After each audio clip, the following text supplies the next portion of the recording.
La fresa es un fruto de color rojo brillante, suculento y fragante, considerada como una fruta de gran valor nutricional.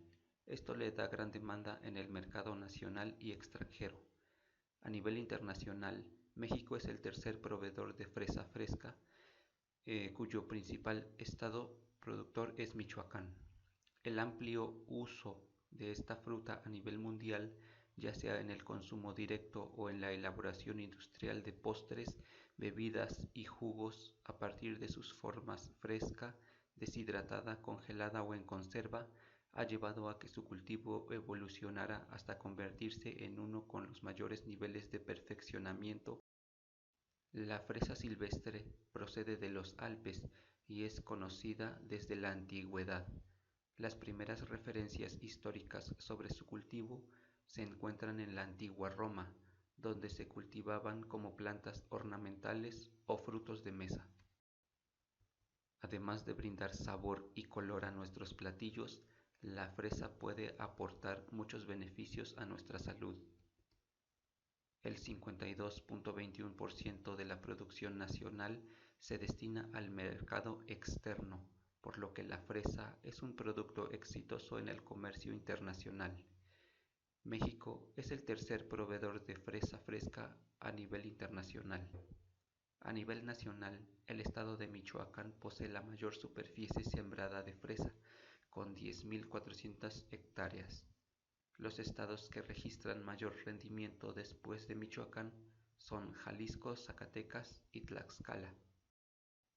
Taxonomía de la fresa.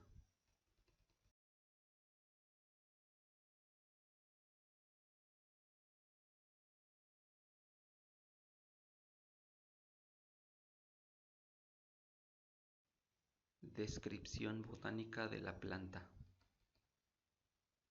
Raíces primarias.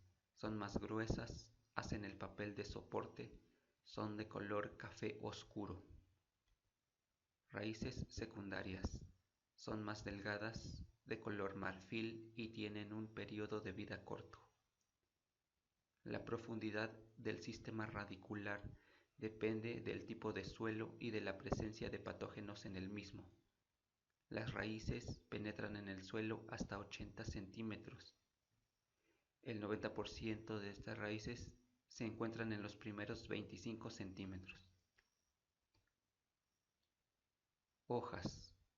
Las hojas aparecen en roseta y se insertan en la corona.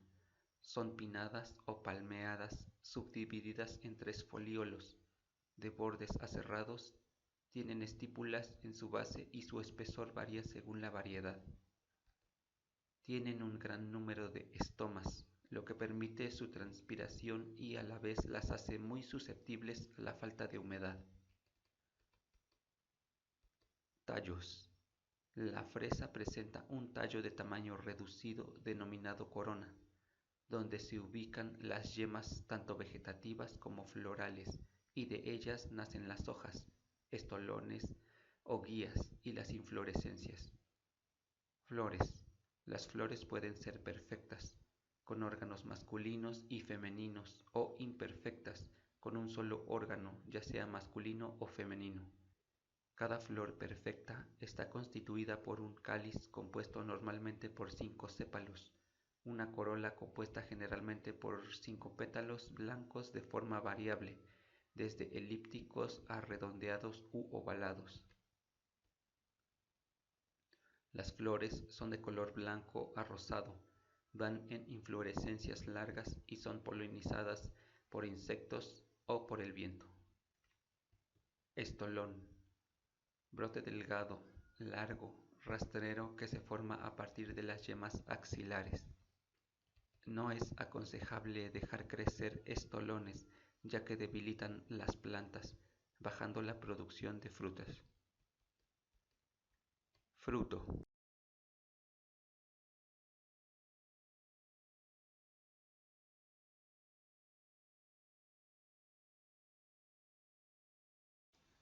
Requerimientos climáticos.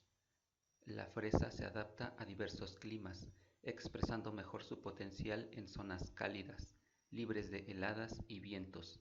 sin precipitaciones en periodos de cosecha ni altas temperaturas.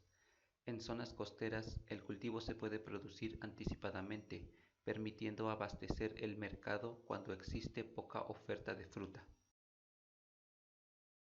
El fotoperíodo se refiere a la cantidad de horas luz que tiene un día, también denominado largo del día, factor de influencia en la formación de yemas florales, crecimiento vegetativo, desarrollo de estolones, tamaño de hojas, longitud de su peciolo, cantidad y calidad de frutos.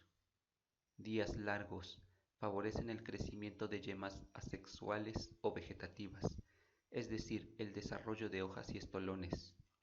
Días cortos favorece el crecimiento de yemas sexuales o fructíferas. Temperatura. Un aporte de frío producirá diferenciación de yemas florales y escasa emisión de estolones. Las plantas entran en receso o latencia con temperaturas entre 0 y 7 grados centígrados. En este periodo se produce una acumulación de reservas en forma de hidratos de carbono en la corona y las raíces principales. Agua. La fresa es un cultivo que requiere un abastecimiento hídrico constante en primavera y verano. La calidad del agua es fundamental, ya que la planta es muy sensible a elementos químicos. El agua no debe tener conductividad eléctrica mayor a 0,8 Siemens por metro. Requerimientos nutricionales. La planta de fresa se adapta bien a los suelos de textura franco-arenosa, con buen drenaje, con buena profundidad mayor a 80 centímetros.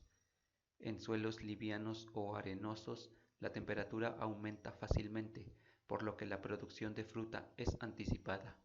En cambio, en un suelo arcilloso y con menos contenido de aire, la temperatura es más baja y por ende la fructificación es más tardía. Nitrógeno. La recomendación es integrar 67,25 kilogramos de nitrógeno por hectárea antes de plantar.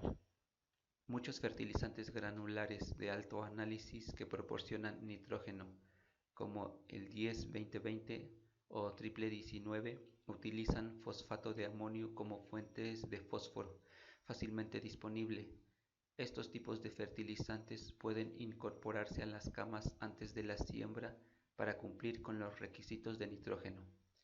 Pero si no se necesita fósforo o potasio adicional, puede cargar innecesariamente el suelo con fósforo o potasio y potencialmente contaminar el medio. Fósforo. En comparación con el nitrógeno y el potasio, las necesidades de fósforo de la planta de fresa son bajas.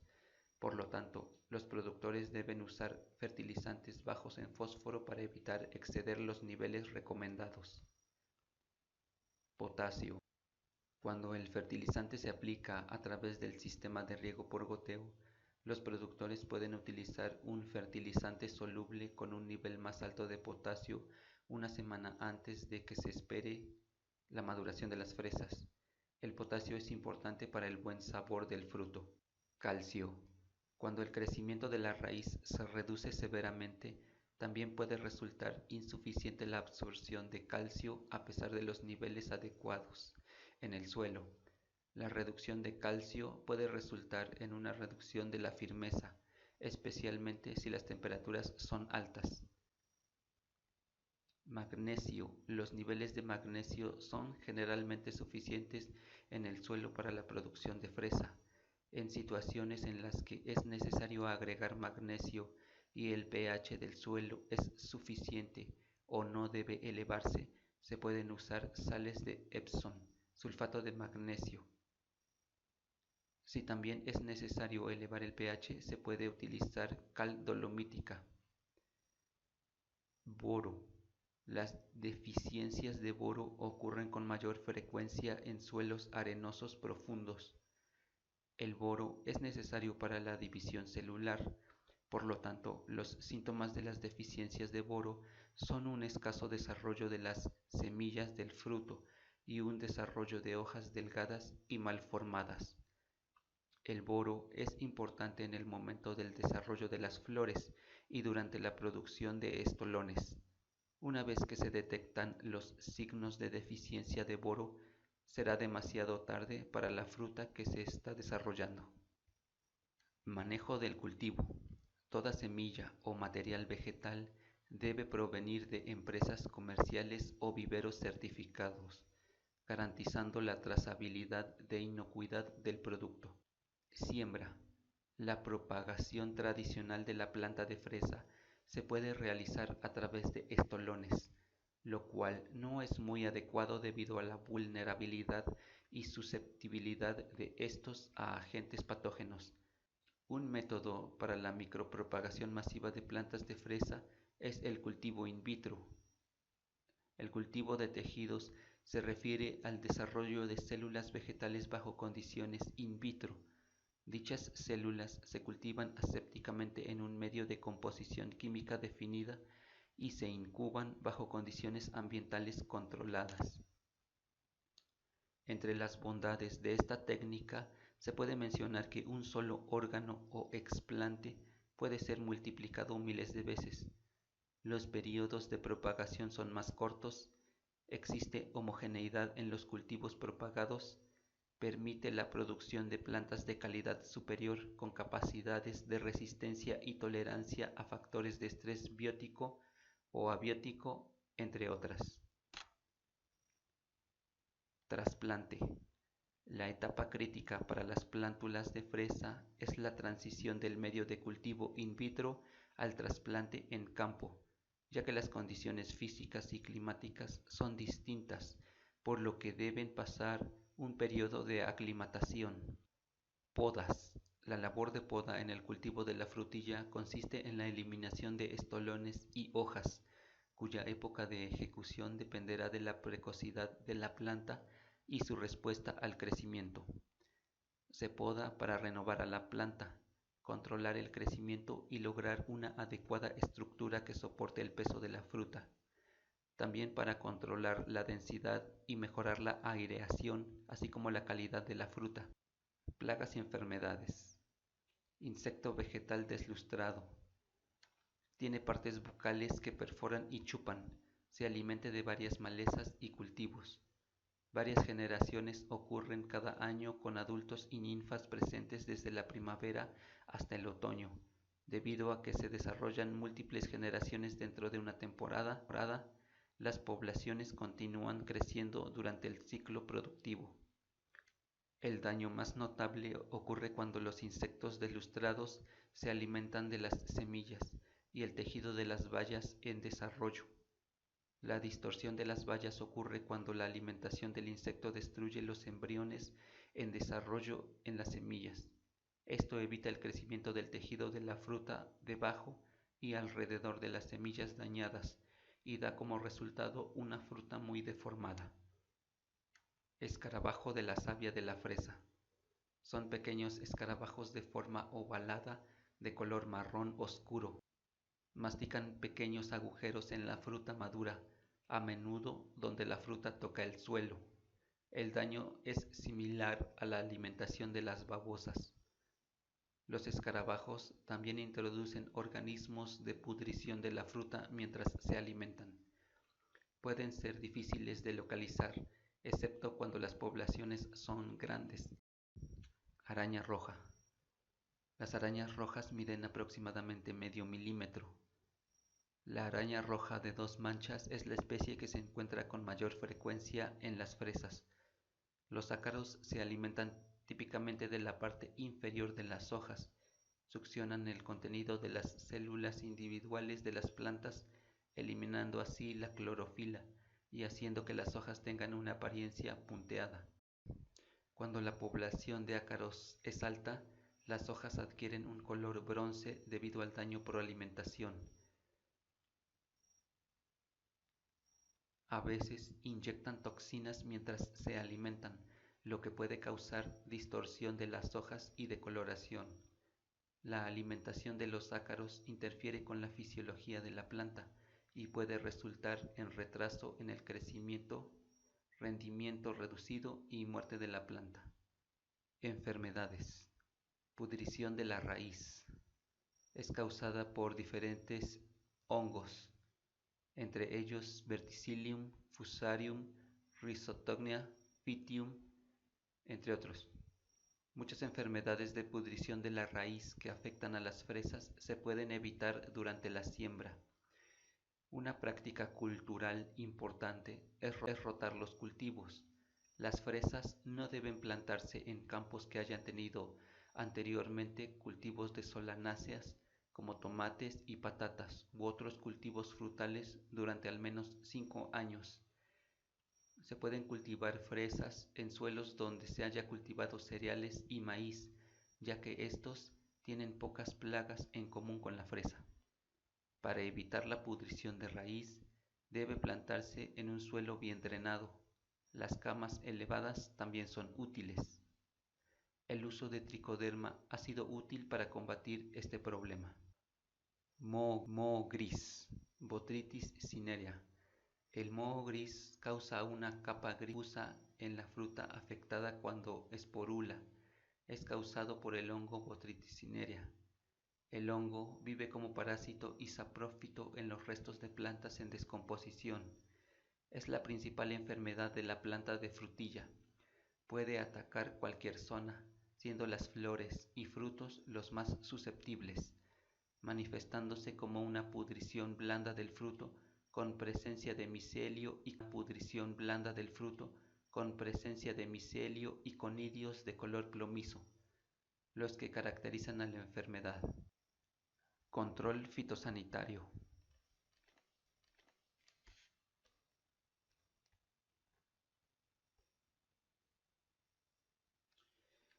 Cosecha. Cosecha. La fresa es un fruto no climatérico.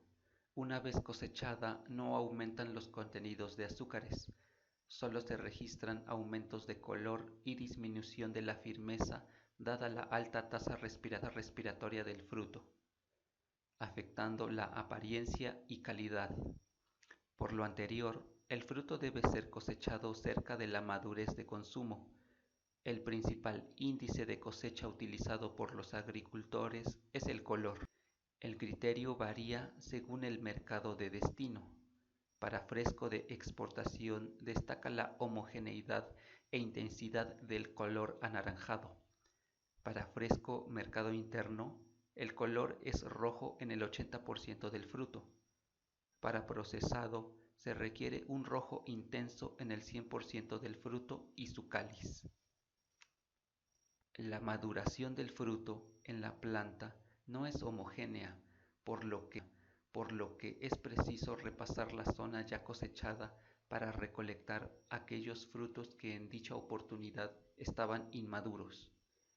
El transporte a la agroindustria debe realizarse lo más rápido posible. El ingreso a frío o preenfriado permite una remoción rápida del calor usando aire forzado. Esta acción favorece la conservación de la frescura y calidad, disminuyendo la incidencia de enfermedades. Además, baja la actividad enzimática y respiratoria del fruto, manteniéndose las características. La vida de anaquel del fruto es inferior a 2 semanas a temperatura ambiente. Al ser una especie de exportación, se utilizan sistemas para controlar la concentración de gases, atmósferas controladas o modificadas, que aumentan la vida útil del fruto y que les permite llegar en condiciones aceptables al mercado de destino en contraestación.